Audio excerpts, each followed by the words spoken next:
to do recommendations on KDHE today because we have so many people gone.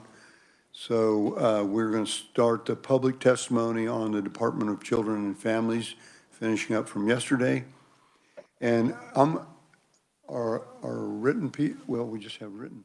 Okay, so we just have a WebEx. John, somebody help me out with that. OELEZ. Olsey. Okay, very good. Thank you, John. With Hope Ranch for Women. There you are. Okay, very good. Good to see you again. So thank you. Good to see you too. We have him, and then we have two written only testimonies from TFI and Rachel Marsh with the Children's Alliance of Kansas. So, John, take it away.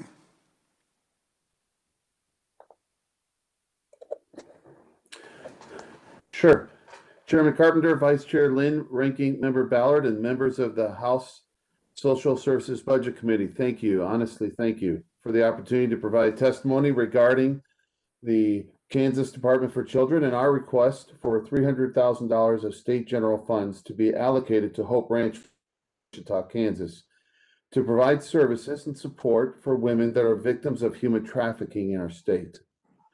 I want to start by telling a personal story about my experiences with this modern day horror.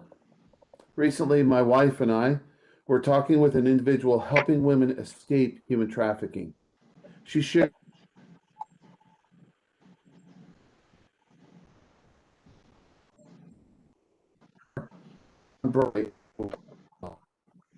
lost as a was building a relationship with saw the pimp, her pimp, with the woman's child in the pimp's car.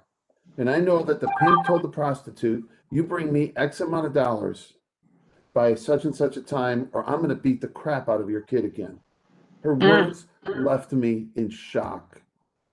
Seriously, this must stop. Like many of you, I have children.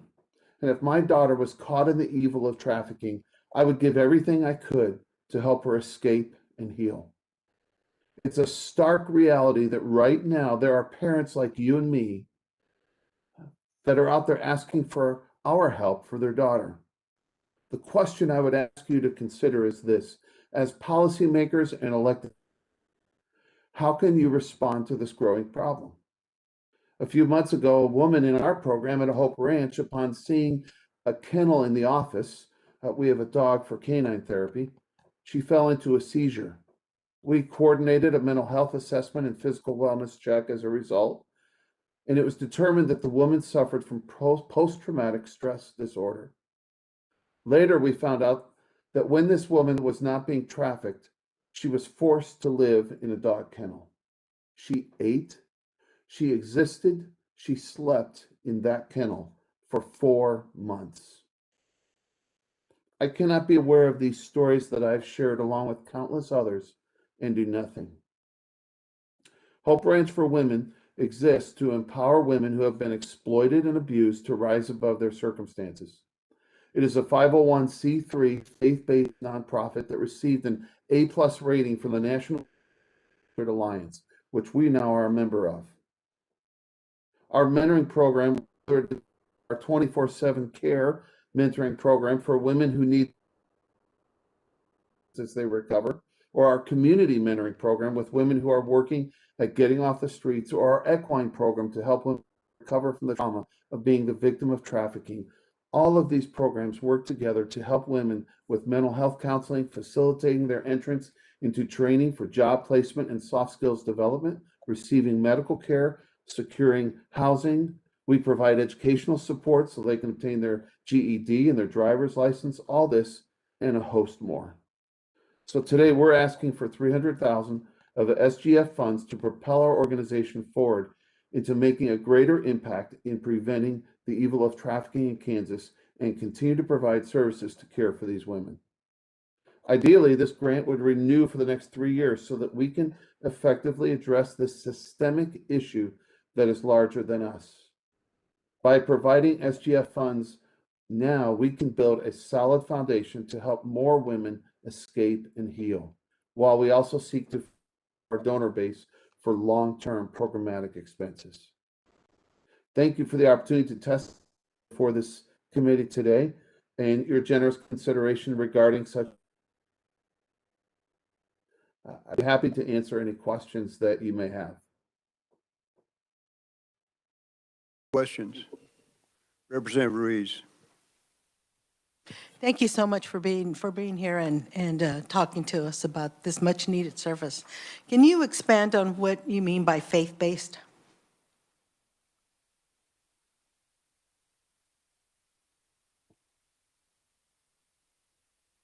I'm sorry, you're fading in and out. I heard you Can't say hear you. expand on, and then I lost you after that. You didn't hear the question? No, Oh, okay. I heard you say Yeah. expand on, and then I lost it from there. Okay. Can you expand on what you mean by faith-based on the website? Yes. So we have a curriculum, an internationally known curriculum that has been used for multiple years, and it deals with the 8 dimensions of life. And at the core of each of those dimensions, whether it's financial, emotional, physical health, all of those 8, at the core of that, we believe is that there has to be some kind of a belief system that you have. And for us, it's a belief in God. And we believe that God is essential in helping to walk us through and heal and help us to live out our lives. I'm not sure if that helps answer your question or if I could go on more, but I want to be sensitive to your time as well. Can I ask another question, Mr. Chair? I'm just curious as to how your organization engages with women and talks to them about, what is essentially a criteria of being able to receive this service. Sure. So we receive people from the police department, from other social organizations in town. We also have women that just call us directly and ask us if they would like to be a part of our program, whether it's the community mentoring or the more intensive 24/7 care. We get calls all the time. We did get a call recently, for example, though, from a woman who is from Wichita, and she had been as in our interview process, we found out that she had already been kidnapped twice by her pimp. And so we told her, it is not safe for you to come to us. It's not safe for you. It's not safe for our women or for our staff. But because of this National Shelter Trafficking Alliance, we're going to connect you and make sure that you get the help that you need. And so we were able to connect her with another shelter like ours in another part of Kansas. And, it was great. We were able to get her the help that she needed. Likewise, we also get, other women who come from other shelters it's not safe for them to be there. And so they come to us as well. Okay. Thank you so much. Absolutely. Any further questions? Representative Lynn. Thank you, Mr. Chair. I just have more basic questions. Do you house the women and do you house their children? What kind of length of stay do you usually expect? Yeah, sure. Definitely, I can help that. So as I mentioned, we have 3 aspects to our program. We have the equine program, then we have a community mentoring program, and then we have a 24/7 kind of intensive care program. Okay, and for those, they are housed at a residence. The residence occupies 6 nationally. What has been found out in research is that if you have more than 6 or 8 home, then they feel like they're exploited again. And so we want to for them. We're currently looking at the potential of expanding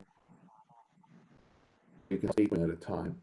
The average length of stay is anywhere between months. Nationally, the average length of stay is anywhere between 12 and 24 months. But we are doing everything we can to provide that hope and healing and then have them graduate, but also continue to provide some transitional care beyond their time in the house as they. I believe, was there anything else in your question there? I want to be as helpful as I can. Thank you, Mr. Chair. Mr. Chair, I have one. Representative Ballard. Thank you. You answered, thank you so much for being here. You answered about how many in a home and how long do they stay. You know, one of the questions that I think people always ask, um, will you accept anyone if they meet your criteria? And the big question is, do you discriminate between who you accept and to whom you don't? No, no, as a faith-based, we encourage them to at least be open to hearing who God is and that God, would like to be a part of their recovery and healing. But that would be it. There is no, there's no discrimination or anything as far as helping women to come into our program. Okay, and and I think with almost anything, we have things that we would like to teach people or try to get them to consider, but that doesn't keep us from accepting them, and that's what I heard you say in many ways.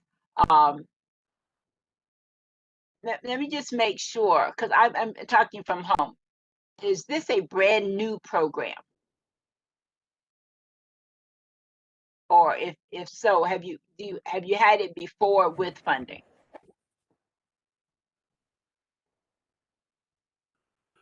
Okay, I am so sorry. I'm not sure if it was Did just I? if it's my connection on my end, but Now I think I don't know what happened. Did I cut out? Can you hear me now?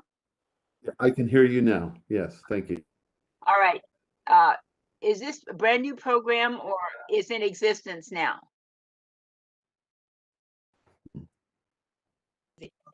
Sure. So it's in existence now.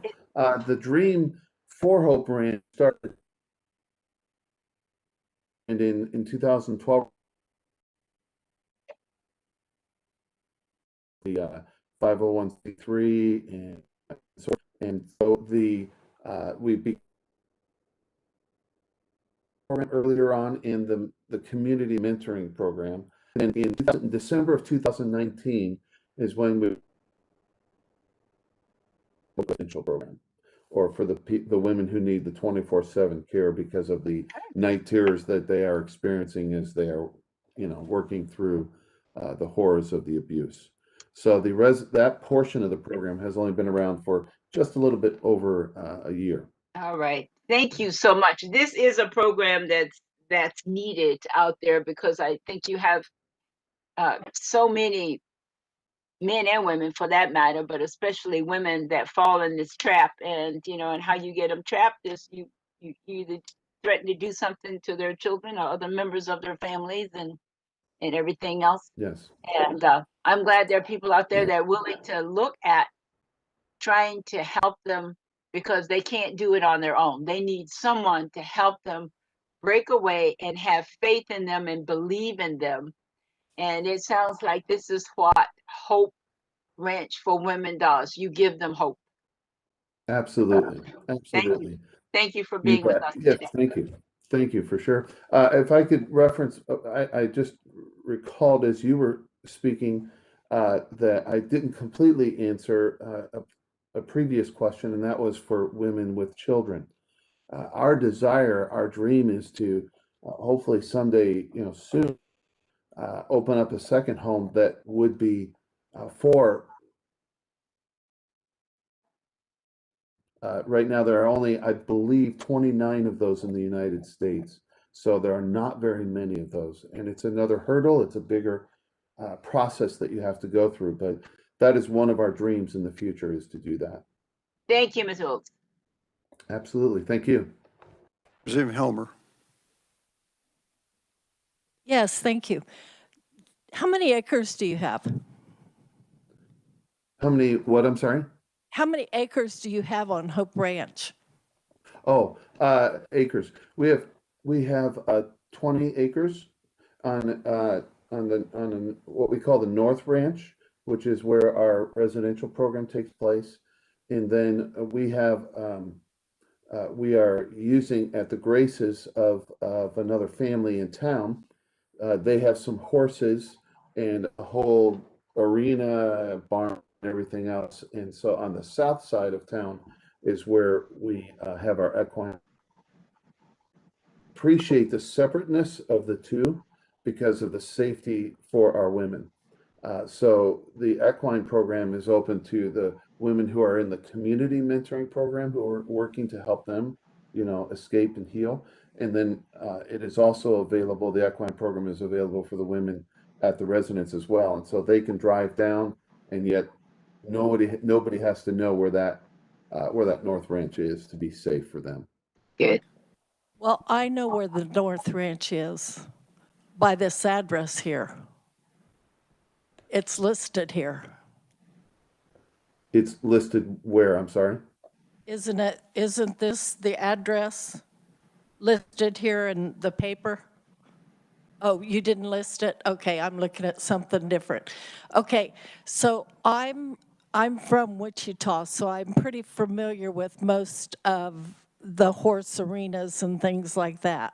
Yes. And so I'm worried, how many horses do you have available now that your people can work? And do you have an indoor arena that you're doing horse therapy with?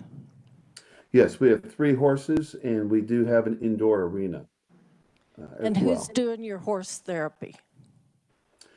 Kat Smith, who is certified in equine philosophy, I believe is the technical term for that. And I would love the opportunity to give you a tour next time you're back in town, and love to show you. I'm there every weekend. And I missed, how many people do you have living residentially on the ranch right now? Yeah, Like, we have six women who are there, okay, and we have 3 that will be graduating later this spring, and they'll move into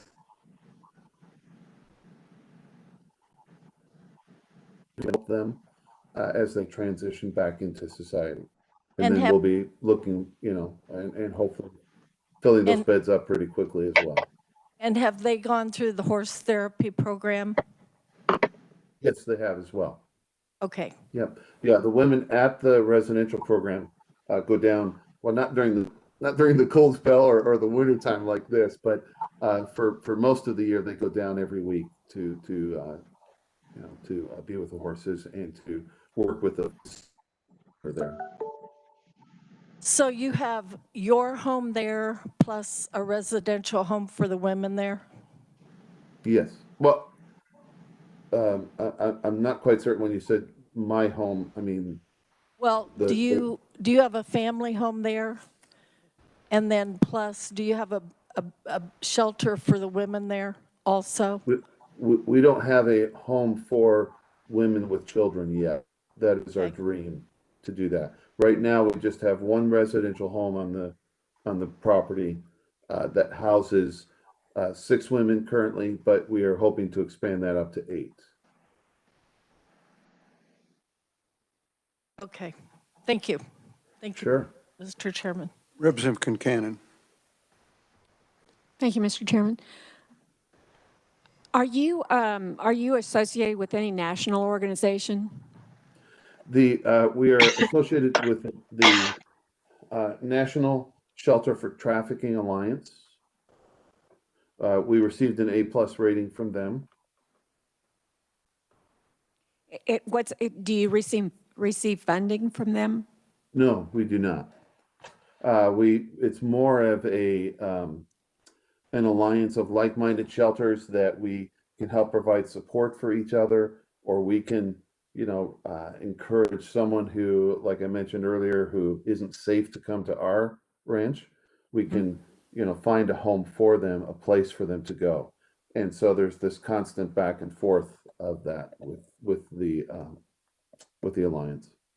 Okay, and so you're asking for some funding. How are you currently funded? Yes, great question. We currently are funded in 2 different ways, with both one-time gifts and then reoccurring gifts. Over the years, as the organization has started and developed, it primarily was funded by one-time gifts. We would have someone who is generous enough to, give a significant gift, a sale of a home, or give us a home, and they would sell it, and then we would exist off of that, that income, and then as that would slowly go away, then somebody else would get another gift, and so forth. So that has been the primary, although we also have had growing consistent donor database that we have been working with, and people that have been giving on a consistent monthly or quarterly basis. And so in January of last year, the board for Hope Ranch decided, after a lot of processing, that they needed to move forward. And if this organization was to grow, that they needed to hire somebody full-time as an executive director. Because until that time, two of the key positions, the community mentoring director and the executive director, were handled by volunteers who were also managing full-time jobs and so forth. And so they decided to step out and take this faith risk that they would be able to receive more funding and get more funding in, and hire an executive director, community mentoring director, and so forth. So, but primarily, one of my responsibilities as executive director, is to increase both the one-time gifts and to increase that donor base. And so why we're asking for this funding is to help us to kind of get a jump start, a head start of the need that is out there. And to, if we can get that, then we believe that we can continue to build that donor base, so we will be fine as we move forward into the future. And one more question. Are you, do you have tax exempt status? Yes. The sales tax as well? Not the sales tax, we do not. Okay. We have tried that a few times, but it's been difficult for us to get that for some reason, so. Okay, thank you. Thanks, Mr. Sure. Chair. I think he did say they're a 501c3 earlier. Yes. It was difficult with all this. Well, John, thank you very much for being here. And I'll kind of fill the committee in on what I know, which I have to admit that I did not know that he was going to be testifying today. But I became involved in this a couple of weeks ago with former Representative Mark Hutton.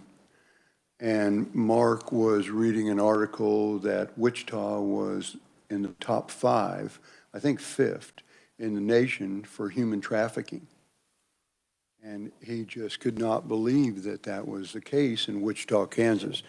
And so with that, he called me.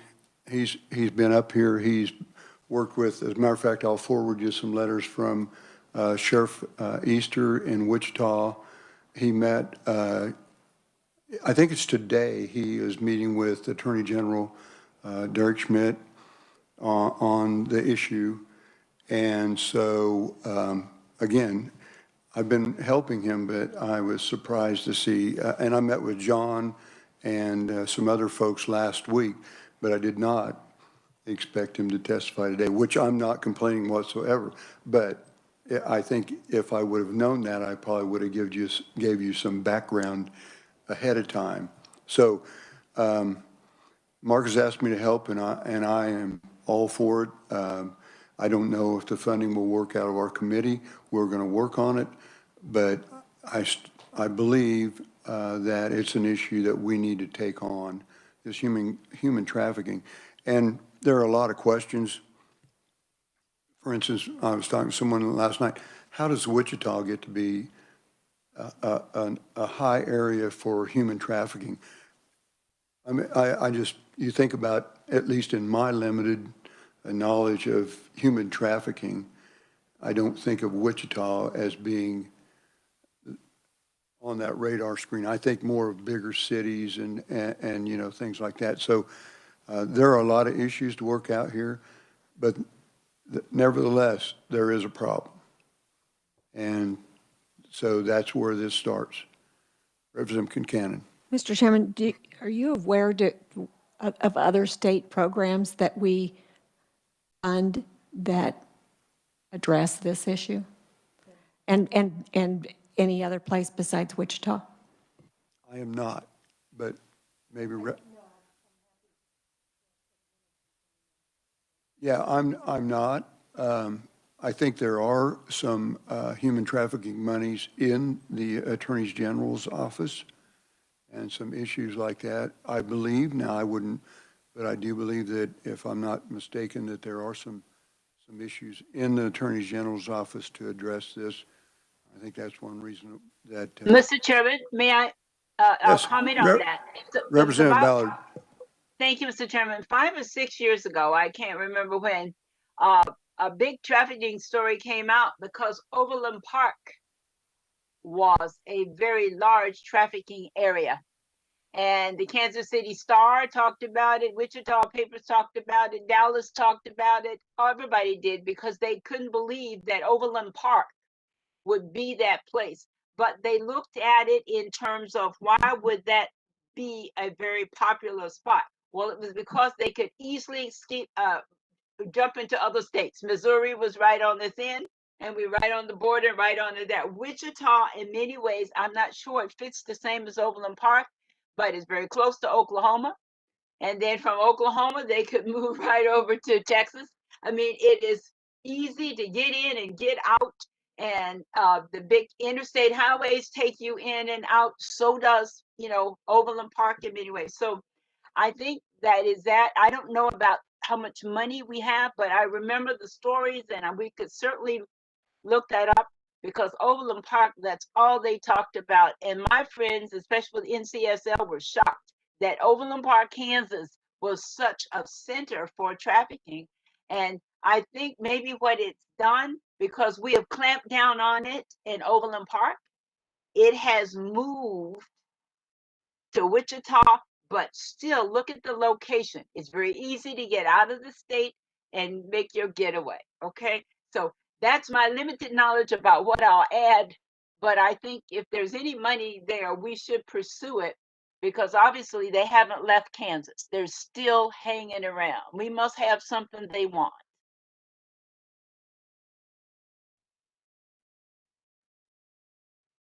Mike, Mike, Sorry. May I speak? you may. Sorry, I got too excited. Representative Helmer. Thank you. The South Central legislators made a trip through the Child Enforcement Center down in Wichita, and it was simply amazing. And saw all the cameras and everything, and the FBI and the KBI and Child Enforcement Center, and they have 2 of them down there. And they talked about all the data and the statistics, and they had all of Kansas, and they showed all the turnpikes, all the highways. They have cameras set up everywhere. And in it, we got a KTI tour of down in the tunnels, if anybody went on that with us. Did you? I went on one down. Okay. And they have cameras down in there that they keep cameras down in, where those big box concrete things are. And they keep cameras down in there and computers. And so they've got the whole Kansas set up with cameras and computers and everything to try to enforce this child trafficking. But it was simply amazing. And they said anytime any of us wanted to go down and go through there, that we could do something like that. Pertaining to this, I think knowing what I know about horses and ranches and 501c3s and funding and everything, I think there would be a lot that we'd have to investigate. For instance, land ownership, and who owns the horses, who owns the land, therapy. I've seen so many of these horse therapy places. That were paying off land. And I don't disagree with you, Representative. Just a word of warning. I think John can attest to this. We had a very awkward conversation, did we not, the other evening? And pretty much, I told him that every I had to be dotted, every T crossed, and we will do our due diligence on this. It certainly doesn't take away from the need, but we've got to make sure this is 100%. And Representative Hutton also, as many of you know him, believes that too.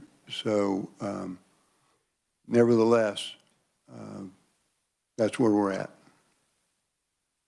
Representative Ruiz. Thank you, Mr. Chair.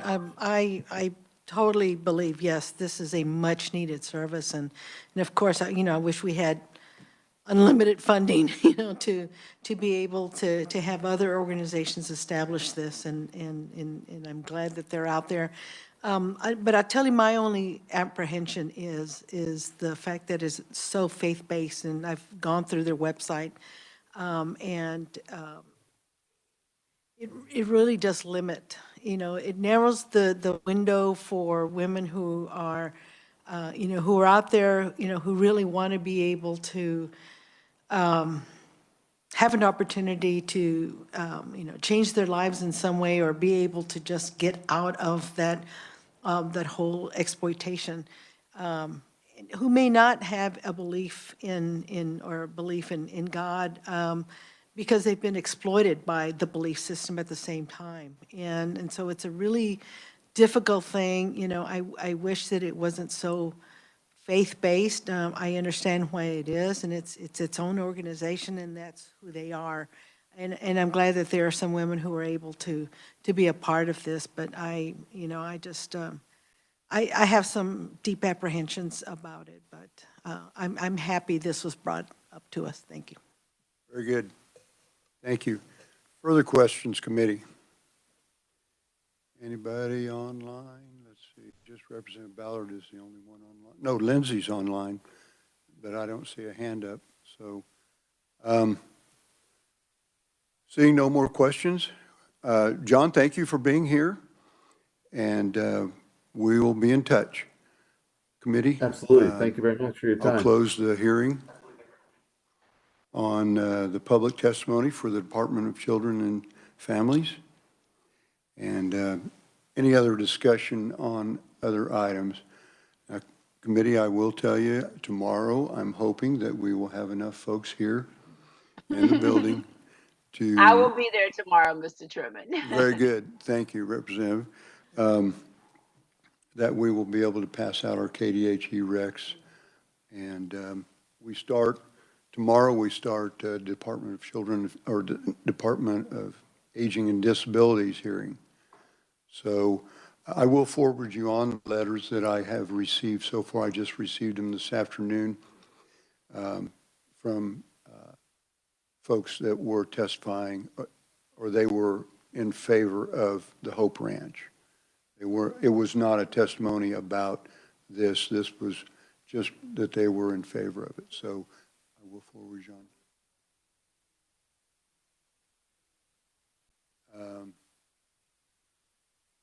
I think it's Monday, is it not, Francie?